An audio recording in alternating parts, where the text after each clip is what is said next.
All right, next up we got the Sungjin Model Corp Company pacemaker caboose, New York Central, NJ custom brass. Looks like Dad paid 65 bucks for it.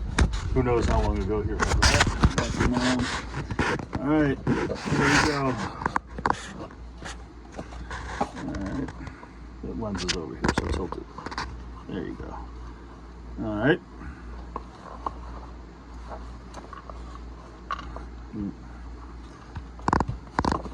Here's your little authentic NJ Customs tag.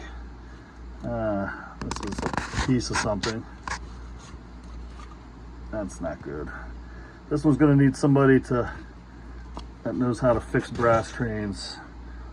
The back platform or front platform has come off. I don't know what that is. But paint job looks good. A little dusty. Still has the roof thing. There's the roof.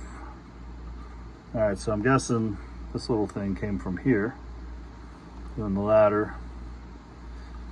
The back platform's still on there.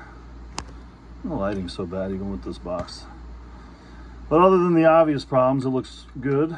All these little wires still seem like they're on there good. Has the stamp for Sung whatever Korea. And that's going to need some love. And this is going to need some love. But other than that, very nice looking little caboose. And no clue what it's worth, but we'll let you guys, we'll let capitalism do its thing and figure it out. But well, he paid what for it? It's just 65, so well, I guess we'll start it at 50 since it's got, issues. But all in all, very neat little caboose.